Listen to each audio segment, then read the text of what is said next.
Break के बाद जनता TV में आपका स्वागत है। पल पल की अपडेट आप देख रहे हैं। विधानसभा का दंगल और 5 राज्यों में इस बार चुनाव हो रहे हैं, तो यूपी से जुड़ी हर एक खबर आप जनता टीवी पर देख रहे हैं। अलग अलग तस्वीरें भी हम आपको दिखा रहे हैं। तीसरे चरण की वोटिंग जारी है। बिल्कुल, तीसरे चरण की वोटिंग जारी है और ये चरण बेहद खास हर दल के लिए। तो इस बीच कासगंज से बड़ी खबर सामने आ रही है। विधानसभा क्षेत्र पटकाली क्षेत्र में पीठासीन अधिकारी पर आरोप लगे हैं। वोटरों ने आरोप लगाया पीठासीन अधिकारी पर। अनिल कुमार जबरदस्ती साइकिल पर वोट डालने का दबाव बना रहे हैं, ये कहना है वोटर का। डिलोरी गांव में बूथ संख्या 261 का ये पूरा मामला, जहां पर साइकिल पर वोट नहीं दोगे भैया तो धमकाए जाओगे, इस तरीके का जो टोन है वो है पीठासीन अधिकारी का। जबरदस्ती साइकिल पर वोट डालने का दबाव बनाया जा रहा है। इशारा दे रहे थे इस पर साइकिल पर वोट डालिए आप। ये कहते इस पर डालिए, मैंने कहा आप उधर हटिए, पहले वो हटे नहीं, मैंने अपने इच्छा से फिर डाला। हमसे जाकर ही वोट जहाँ पर साइकिल पर डाल रहा हूँ। फिर हमने कि हमारी मर्जी हो कहाँ डाल रहे हैं। फिर क्या हुआ? फिर बिना कि नहीं जहाँ पे डाल रहा, मैंने मेरा मन हो कहाँ डाल रहे हैं, तेरे कैसे नहीं डाल रहे हैं। चलिए बात कर लेते एक और बड़ी खबर की जो जालौन से है। मतदान करते हुए ईवीएम का वीडियो वायरल। सपा प्रत्याशी राघवेंद्र सिंह के पक्ष में वोट करने की अपील। वीडियो वायरल होने के बाद जिला प्रशासन जांच में जुटा हुआ है और माधोगढ़ में कोंच विधानसभा का यह पूरा मामला बताया जा रहा है। तो ये बड़ी खबर इस वक्त की आपको बता दें कि माधोगढ़ में यहां पर वोट को लेकर। तो दिव्यांशु जालौन से हमारे साथ में जुड़ चुके हैं। दिव्यांशु, क्या कुछ ये पूरा मामला है, तमाम दर्शकों के साथ साझा कीजिए। देखिए, जनता जालौन की माधोगढ़ विधानसभा सीट पर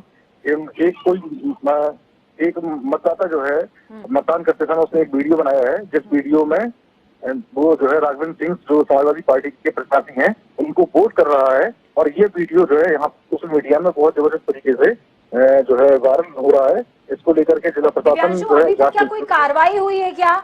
क्योंकि जो ये वीडियो हम समझ पा रहे हैं मेरे ख्याल में शायद 1 या 1.5 घंटे पहले का है, तो अभी तक कोई कार्रवाई तो सुनिश्चित हो जानी चाहिए थी।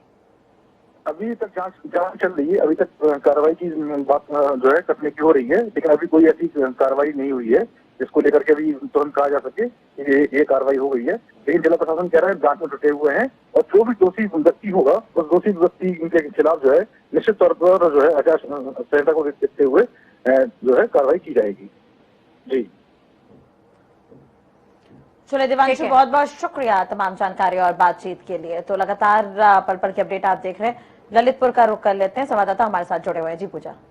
बिल्कुल, ललितपुर से हमारे साथ में विजय जुड़े हुए हैं। विजय, क्या कुछ अपडेट है ग्राउंड जीरो से? कैसी तासीर समझ में आ रही है? क्योंकि अब दोपहर का वक्त हो चला है और दोपहर के वक्त की जब हम बात करते हैं तो देखिए ठंडक का मौसम है और ठंडक के मौसम में दोपहर के समय वोटिंग इंक्रीज होती है, अमूमन ये देखने को मिलता है। तासीर क्या कह रही है ग्राउंड जीरो की? विजय, ये आपने सही कहा। हम इस समय जकोरा के पूर्व माध्यमिक विद्यालय में खड़े हुए हैं। यहाँ से आप देख सकते हैं कि लगातार भीड़ आ रही है और महिलाएं, बच्चे, बूढ़े, बुजुर्ग सारे बड़े उत्साहित मतदान करने के लिए। और बहुत अच्छा प्रतिशत इस समय जो 11 बजे की अपडेट थी उसमें 26% मतदान जिले में हो गया था, तो 12 बज गए। ललितपुर जिले में हमेशा ही प्रदेश में सबसे अव्वल दर्जे पे, अव्वल नंबर पे मतदान होता है। और वर्तमान में हम जहाँ खड़े हैं खासा उत्साह दिख रहा है, काफी भीड़ है यहाँ पोलिंग स्टेशन जखौरा के, और जनता बड़ी उत्साह से भीड़ डाल रही है और इस प्रकार से हमेशा वोटिंग करती है कि उन्हें बहुत अच्छा विधायक को मिले जो उनकी समस्या, जो प्रमुख समस्या है पलायन और बेरोजगारी, ये दूर कर सके। ठीक है विजय, आपसे ये भी समझना चाहेंगे ललितपुर सीट, ललितपुर क्षेत्र की अगर बात की जाए, जिले में 2 विधानसभाएं आती हैं, ललितपुर और मेहरौनी और ललितपुर क्षेत्र की अगर बात कर लें तो फाइट किसके बीच में नजर आ रही है? क्योंकि जातीय समीकरण जो है वो सपा और बीएसपी दोनों का पलड़ा भारी बताता है। अब बताएं, आपको जाति समीकरण के अनुसार जो अहरवा और कुशवाहा मतदाता है वो ललितपुर विधानसभा में लगभग 1 लाख है और यही स्थिति मेहरौनी विधानसभा में। यहाँ जो वर्तमान में पब्लिक से जो वोट डाल के आए, मत डाल के आए, उनसे जो जानकारी साझा की तो यह देखा गया कि यहाँ बीएसपी और बीजेपी में ललितपुर विधानसभा में फाइट दिख रही है। ठीक है, आपके पास वापस लौटेंगे। बिल्कुल, हाथरस का भी रुख कर लेते हैं। हाथरस में इस वक्त निंजा हमारे साथ जुड़े हुए हैं। निंजा, क्या कुछ समीकरण वहां पर बन रहे हैं? वोटिंग प्रतिशत क्या कुछ है? क्या मतदाता पहुंच रहे हैं वहां पर वोट डालने के लिए? अब तक की अगर वोटिंग परसेंटेज की बात करी जाए तो 11 बजे तक 22.67 यहाँ प्रतिशत वोट पड़ा है। और अभी हम जिस गांव में खड़े हैं, ये गांव है बूलगढ़ी, जहां हाथरस कांड हुआ था और जहां एक बिटिया का रेप कर दिया गया था, जिसके बाद उसकी मौत हो गई थी। अभी यहाँ कड़ी सुरक्षा व्यवस्था के बीच उस परिवार को यहाँ पोलिंग बूथ तक लाया गया और उनसे मतदान कराया गया। पर कहीं ना कहीं ये पोलिंग बूथ आप हमारे पीछे देख सकते हैं, इस पोलिंग बूथ पर जो मतदाताओं की संख्या है वो काफी कम नजर आ रही है और एकदम से वीरान पड़ा हुआ आप साफ देख सकते हैं। बिल्कुल। निंजय, आपसे ये भी समझना चाहेंगे, हाथरस कांड का आपने जिक्र किया है, क्या इस क्षेत्र में अभी भी गुस्सा उतना ही है प्रशासन के विरुद्ध? और जब लोग वोट कास्ट करने आ रहे हैं तो क्या उनके जहन में ये मसला अभी भी उतना ही जीवंत नजर आता है क्या? और क्या ये लगता है ग्राउंड पर कि इस मसले का इफेक्ट वोटिंग पर पड़ेगा? नहीं, ऐसा कुछ भी नहीं है। यहाँ पर जो लोग मतदान करने आ रहे हैं वो काफी आश्वस्त हैं कि वो उनको मतदान करना ही करना है और ऐसा कोई डर का भय का माहौल भी नहीं है यहाँ, क्योंकि यहाँ प्रशासन की तरफ से कड़ी सुरक्षा व्यवस्था के इंतजाम किए गए हैं। अधिकतर यहाँ पर फोर्स तैनात की गई है और जो परिवार था, जिस परिवार की बेटी का रेप हुआ था, उनके घर पे भी काफी भारी संख्या में यहाँ पुलिस बल तैनात किया गया है और भी सुरक्षा की कई एजेंसियां तैनात की गई हैं। तो इसलिए इस गाँव के अंदर अभी कोई भय का ऐसा कोई माहौल नहीं है कि जिसकी वजह से लोग मतदान करने ना आए। बिल्कुल ठीक है, आपके पास वापस लौटेंगे निंजय। बिल्कुल, और एक तरह से देखा जाए तो सेंसिटिव जोन है वहां पर पूजा, बड़ा टास्क प्रशासन के सामने भी होता है कि व्यवस्था को बनाए रखें और जो वोटर्स हैं वो बिना डरे वोट डालने जाएं, क्योंकि अगर डर मन में होगा तो वोट डालने कोई पहुंचेगा नहीं। और जरूरी है कि एक एक वोट जो है वो डाला जाए और वोट करना बहुत जरूरी है। बार बार हम भी आपसे अपील कर रहे हैं। चलिए अब बात कर लेते हैं कुछ अहम और बड़ी खबरों की। तो महोबा से ये बड़ी खबर है, बनवाड़ी के गडोरा में ग्रामीणों ने मतदान का बहिष्कार कर दिया। फिर एक बार ये अहम खबर निकलकर सामने आ रही है, बहुत सारी जगहों पर ग्रामीण जो है मतदान का बहिष्कार करते नजर आ रहे हैं। और मांगे देखिए राष्ट्रीय, छोटी छोटी मांगे हैं। विरमा नदी पर पुल नहीं बना, सड़क निर्माण नहीं हुआ लंबे समय से, तो ग्रामीण नाराज है। नाराज होना लाजमी है, क्योंकि जब हम गांव क्षेत्र की ग्रामीण अंचल की बात करते हैं तो फसलों को अगर लेकर के जाना है, मंडी तक पहुंचाना है, तो क्या काम आएगा? सड़कें काम आती हैं, पुल काम आते हैं। लेकिन वही जब आप इनिशियल सुविधाएं लोगों को नहीं दे पाएंगे, वोटर्स को नहीं दे पाएंगे, तो इस तरीके की तस्वीरें तो लाजमी है कि सामने आएंगी। चलिए एटा से भी ये बड़ी खबर है, अलीगंज के जैतरा में 10 लोग हिरासत में लिए गए हैं। फर्जी मतदान करते 10 लोग पकड़े गए हैं। 3 गांव से 10 लोग पकड़ाए हैं। यहाँ पर फर्जी मतदान ये लोग कर रहे थे, तो फर्जी वोटिंग भी हो रही है। कुछ मतदाता पहुंचे पूजा, उन्हें ये पता लगा कि उनका वोट पहले ही किसी ने डाल दिया है। बिल्कुल, तो इस पर भी एक्शन यहाँ पर लिया गया है एक तरह से। बिल्कुल, और सबसे बड़ी बात यह है कि इस चरण में तमाम तरह की जो खामियां हैं वो निकल करके सामने आ रही है। इस बीच औरैया से बड़ी खबर, औरैया के जौरा पोलिंग बूथ पर बवाल हो गया है। सपा प्रत्याशी के एजेंट अरविंद निषाद से मारपीट हुई है। पोलिंग बूथ के अंदर अरविंद निषाद से मारपीट की खबर सामने आ रही है। बीजेपी समर्थकों ने पिटाई करने का आरोप लगाया है। औरैया सदर कोतवाली क्षेत्र का ये पूरा मसला, बड़ी खबर, अहम जानकारी। औरैया के जौरा पोलिंग बूथ पर बवाल की खबर सामने आ रही है। सपा प्रत्याशी के एजेंट अरविंद निषाद से मारपीट हुई है और मारपीट का आरोप किसके ऊपर? बीजेपी के कार्यकर्ताओं पर। बिल्कुल, और एक तरह से देखा जाए तो वर्चस्व की लड़ाई है। इससे पहले एक संवाददाता कह भी रहे थे कि बीजेपी और सपा में आमने सामने की टक्कर है। अब इस बीच यहाँ पर झड़प की खबर निकलकर सामने आ रही है। मारपीट का आरोप यहाँ पर लगाया गया सपा प्रत्याशी के एजेंट अरविंद निषाद ने। अरविंद निषाद के साथ मारपीट हुई है, बीजेपी समर्थकों ने पीटा है, ये आरोप है। नगर पालिका परिषद में जो पोलिंग बूथ है 91, 92, 93 पे मैं पहुंचा हूँ। यहाँ देखिए किस तरीके से जनता के रुझान है, किस तरीके से देवपाल चर्चा के लिए किस तरीके का माहौल यहाँ देखने को मिल रहा है। मैं उनसे बात करना चाहता हूँ। क्या नाम है सर आपका? मोहम्मद एहसान, मैं विधायक जी का प्रतिनिधि हूँ। तो किस तरीके की यहाँ जनता का रुझान है? यहाँ तो रुझान एक तरफा है। 100% यहाँ वोट जो है उस साइकिल को मिलेगा, माननीय शिवपाल सिंह यादव जी को मिलेगा। यहाँ चुनाव के मुद्दे जो हैं वो आपको बता दें। भारतीय जनता पार्टी ने जो गल्ला बांटा है, लेकिन भारतीय जनता पार्टी को जो नहीं मालूम, कुछ 600 रुपए का जो सिलेंडर था वो 1000 रुपए का हो गया। डीजल 60 रुपए लीटर था तो 100 रुपए लीटर तो हो गया। तो जनता बहुत जागरूक है। जनता सब जानती है कि जो हमें दिया जा रहा है हमसे मैं ब्याज की वसूल किया जाएगा। देखिए अगर देखा जाए तो जहाँ इस तरीके से आज सैफई में जो एक माहौल देखने को मिल रहा है, जिस तरीके से अपने एक परिवार ने वोट किया है, तो कहीं ना कहीं देखा जाए किस तरीके का माहौल है सैफई में। यहाँ तो मान एक तरफा है साहब, 1 लाख के पार। अब की बार माननीय मंत्री जी जो यहाँ से 5 बार विधायक रह चुके हैं, इस बार एक यहाँ से इतिहास बनेगा। जसवंतनगर विधानसभा एक उनको रिकॉर्ड मतों से जिताकर पूरे प्रदेश में मतलब नंबर 1 की जीत जाएगी आपके विधानसभा लखनऊ में। यह हम लोगों का अपना वो है। देखिए और भी हमारे साथ हैं लोग, उनसे मैं जानकारी लेना चाहता हूँ कि किस तरीके के और लोग हैं, उनसे मैं बात करना चाहता हूँ किस तरीके का यहाँ आज माहौल देखने को मिल रहा है। जी सर, किस तरीके का माहौल है आज? माहौल एक तरफा है और पूरे उत्तर प्रदेश में माहौल एक तरफा है। समाजवादी पार्टी गठबंधन की सरकार इस प्रचंड बहुमत से बनने जा रही है और अखिलेश यादव मुख्यमंत्री बनेंगे, इसमें कोई शक नहीं है, कोई बात नहीं है। देखिए आज जिस तरीके से देखा जाए तो एक सैफई परिवार में एक महान परिवार माना जाता राजनीति में, तो कहीं ना कहीं देखा जाए जिस तरीके से आज सैफई में एक परिवार एकत्रित होकर जिस तरीके से उन्होंने वोट किए हैं, तो कहीं ना कहीं ये खुशी की लहर देखने को मिल रही। तो क्या कहेंगे इसके लिए आप? खुशी की लहर अभी से नहीं है, खुशी की लहर जब से सपा प्रसपा का गठबंधन हुआ तभी से पूरे प्रदेश में खुशी की लहर है। अकेले सैफई में नहीं, पूरे प्रदेश में खुशी की लहर है और उसी का ये नतीजा है कि परिणाम एक तरफा जा रहे हैं। देखिए जो भाजपा सरकार है तो आज भी दावा कर रही है कि हमारी जो सीटें लगभग 300 से पार जाएंगी, तो क्या कहेंगे इसके लिए? भाजपा को झूठ बोलने की आदत है और अभी तक जितना भी उन्होंने 5 साल में केवल झूठ ही बोला है और जितने कार्य अखिलेश यादव ने किए थे उनका दोबारा शिलान्यास किया, इसके अलावा और कहीं कोई कार्य नहीं किया। तो ये मतदाता थे या कार्यकर्ता है ये अलग की बात है, लेकिन उन्होंने अपनी राय साझा करी है।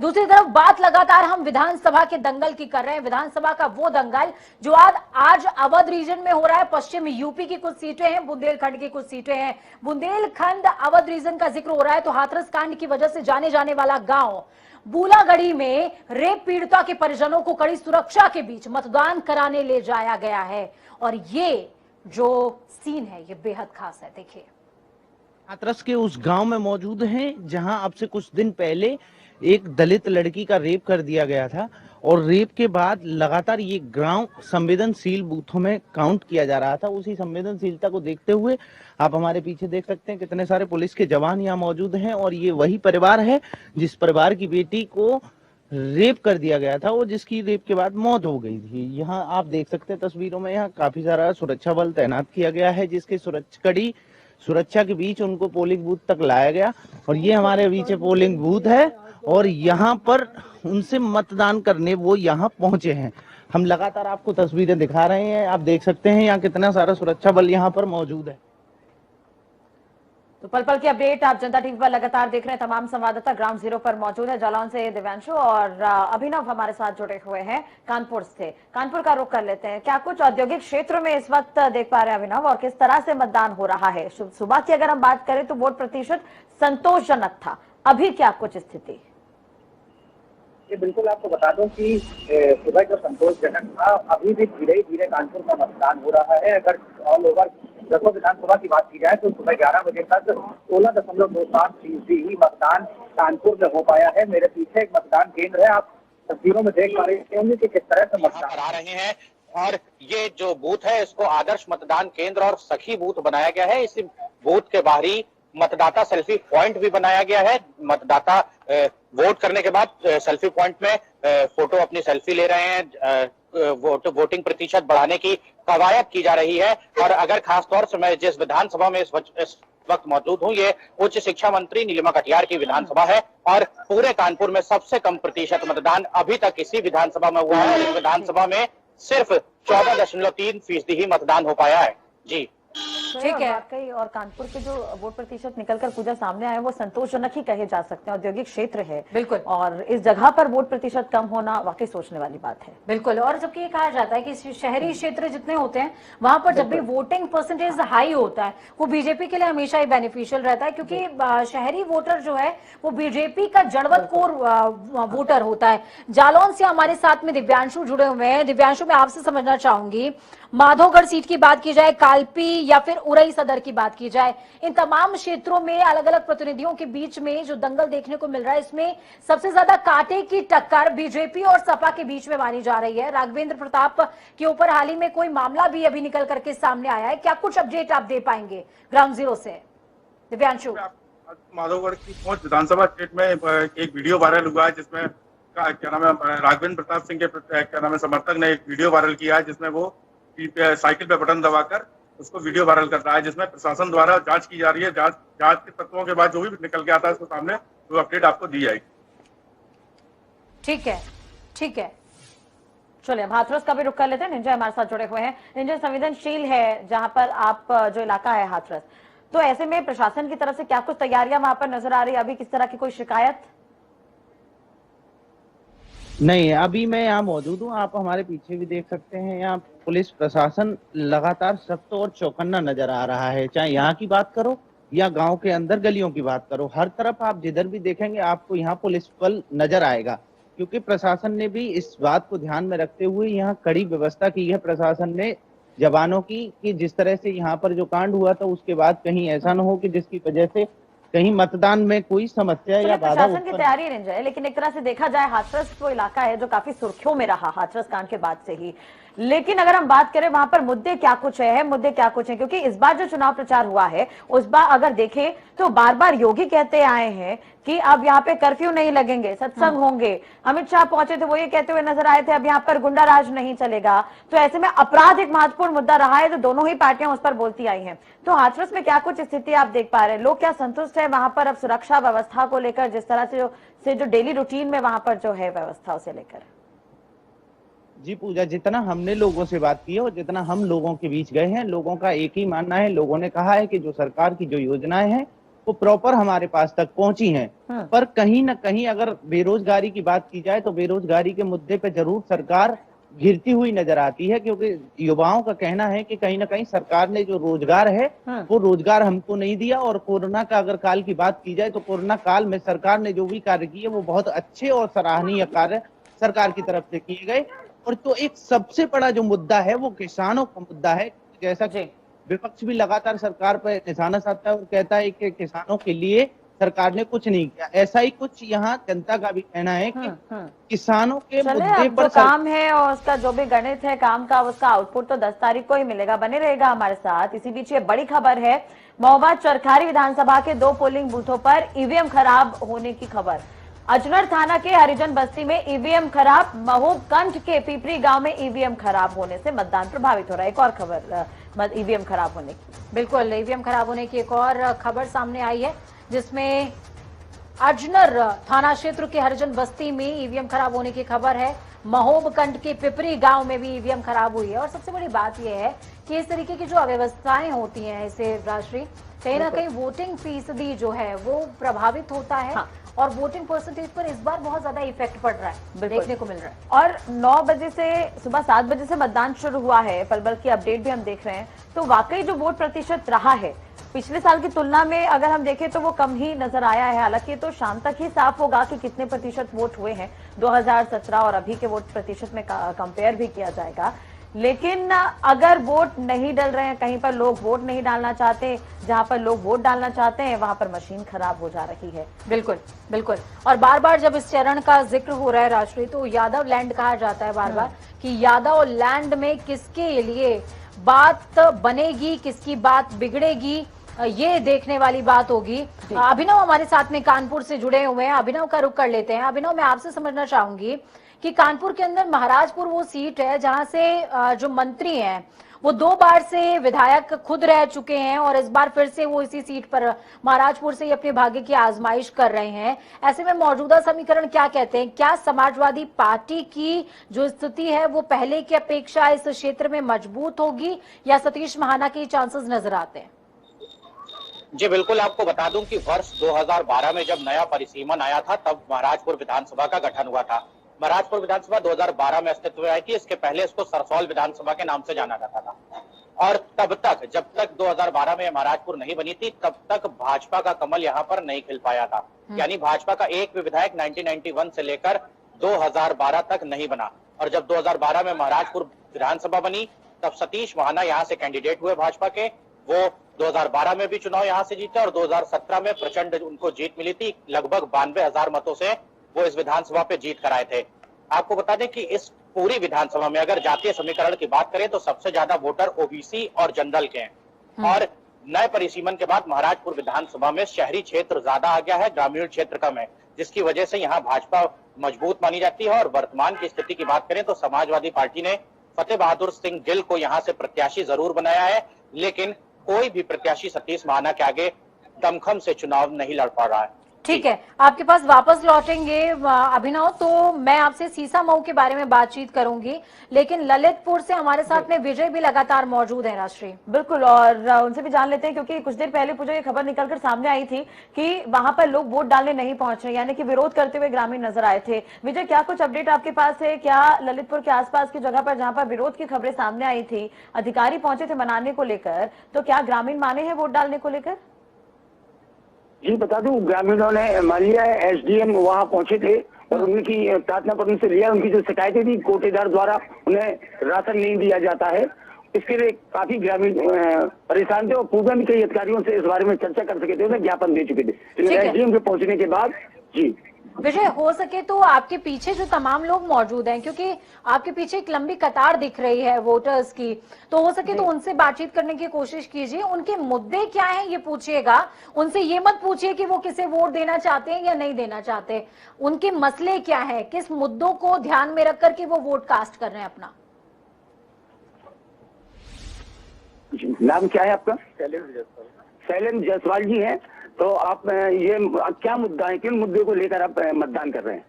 मतदान देश के लिए है, राष्ट्र के लिए है। इन्होंने हमारे हिंदुत्व के लिए इतना किया है, हम उनके लिए मतदान करने आए। तो इन्होंने कहा राष्ट्र के लिए ये मतदान करेंगे। क्या नाम है आपका? कमलेश। कमलेश, क्या मुद्दा है, किन मुद्दों को लेकर आप वोट करेंगे, कैसे प्रत्याशी को चुनेंगे जो आपकी सारी परेशानी दूर करे? क्या है मुद्दा? जो अच्छा है चलिए, जो अच्छा है, जो काम करे, जो उनकी बात सुने, ऐसे ही लोगों को जनता वोट डालना चाहती है। बने रहिएगा हमारे साथ। और इसी बीच ये बड़ी खबर है कानपुर देहात से, जिला प्रशासन की लापरवाही सामने आई है। मतदान बूथ के अंदर पहुंचा फोन, मतदान केंद्र के अंदर से वोट डालती तस्वीर भी ली गई है सोशल मीडिया पर, और ये तस्वीर वायरल भी हो रही है। सिकंदरा विधानसभा क्षेत्र में मतदान केंद्र का ये पूरा मामला है। तो चलिए, लापरवाही भी अब देखने को मिल रही है पूजा। बिल्कुल, सिकंदरा विधानसभा क्षेत्र में मतदान केंद्र का मामला, जहां पर फोन बूथ के अंदर गया, बूथ पर फोन ही नहीं गया बल्कि फोटो भी क्लिक की गई है, और फोटो क्लिक करने के बाद ये तस्वीर वायरल भी हो रही है। ये तस्वीर भी आपको दिखा रहे हैं, जो तस्वीर वायरल हो रही है, किस तरीके से वीवीपैट मशीन और ईवीएम मशीन दोनों की तस्वीर ली गई है और उसको वायरल भी किया गया है। ये जो तस्वीरें हैं, ये बार बार जनता टीवी आपसे कह रहा है कि इस तरीके की तस्वीरें मत लीजिए, जागरूक वोटर बनिए, और आप अपना, ये निजता का अधिकार है, निजता के अधिकारों में से एक है, आपके मौलिक अधिकारों में से एक है। अपने अधिकार का इस्तेमाल कीजिए, लेकिन नियमों के साथ में, आचार संहिता का उल्लंघन नहीं होना चाहिए। आप वो चलिए, गौरव हमारे साथ में कानपुर देहात से जुड़ गए हैं। गौरव, क्या कुछ अपडेट है ग्राउंड जीरो से? देखिए, बिल्कुल मुझे आपको बता दूं कि जिस तरीके से लगातार यहाँ पर कुछ फोटोज भी ऐसी वायरल हो रही हैं, जो निर्दलीय प्रत्याशी हैं सिकंदरा से शुभम पाल, और उनके जो है कपड़े पे चुनाव निशान है, उस पर वोट किया गया है, और उसकी कुछ जो है मोबाइल से फोटो ली गई है, और उन्होंने अब तक निजी जो है उनका अकाउंट है फेसबुक पे, उससे उन्होंने पोस्ट भी किया है। फिलहाल अब देखना तो यही होगा कि जिला प्रशासन इस तरीके पर क्या कार्रवाई करता है, जबकि लगातार जो जिला प्रशासन सख्त भी नजर आ रहा है कि इस तरीके की चीजें ना हो। फोन ले जाने के लिए पूरी तरह से प्रतिबंध भी लगाया गया है, लेकिन मतदान कर्मियों की कहीं ना कहीं लापरवाही भी कही जाएगी कि जिसके चलते ये फोन मतदान बूथ तक पहुंचा है। जी भैया। बिल्कुल, बहुत शुक्रिया गौरव हमारे साथ जुड़ने के लिए, अहम जानकारी साझा करने के लिए।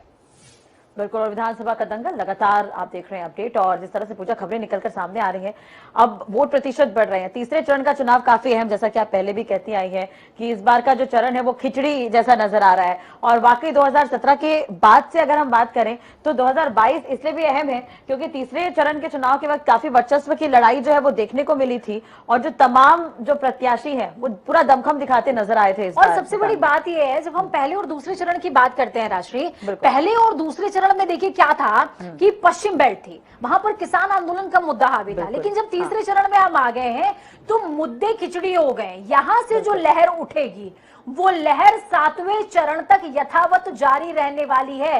यानी कि आपने प्रचार में सुना होगा कि मारेंगे मर जाएंगे मंदिर यहीं बनाएंगे, यानी कि राम नाम आपको सुनाई दिया होगा। आतंकवाद सुनाई दिया होगा, हिजाब सुनाई दिया होगा। अब इसकी आदत डाल लीजिए। ये इस चरण से शुरू हुआ है, 7वें तक जारी रहेगा, क्योंकि अब पूर्वांचल शुरू हो रहा है, अवध शुरू हो रहा है, बुंदेलखंड शुरू हो रहा है, और कोई भी विकास की बात नहीं करना चाहता। हालांकि नल जल की बात सभी कर रहे हैं, लेकिन बुंदेलखंड आज भी प्यासा है। ऐसे में जनता टीवी आपसे अपील कर रहा है, घरों से निकलिए, वोट कास्ट कीजिए, अपने लिए, अपनों के भविष्य के लिए वोट कास्ट कीजिए कि उंगली आपकी स्याही पर लगेगी, लेकिन भविष्य आपके सूबे के, आपके क्षेत्र के, आपके बुंदेलखंड का, आपके अवध का, आपके पश्चिमांचल का लिखा जाएगा। बिल्कुल, और देखते रहिए जनता टीवी। तमाम संवाददाता हमारे साथ मौजूद हैं जो पल पल की अपडेट दे रहे हैं। आप सभी संवाददाता का बहुत बहुत शुक्रिया जानकारी देने के लिए, और हम भी आपके साथ बने हुए हैं तस्वीरें दिखाने के लिए, क्योंकि मतदान महापर्व और इस वक्त ऐसी ऐसी तस्वीरें निकलकर सामने आती हैं जो शायद याद रखी जाएंगी। तो अपडेट्स के लिए आप देखते रहिए जनता टीवी। नमस्कार।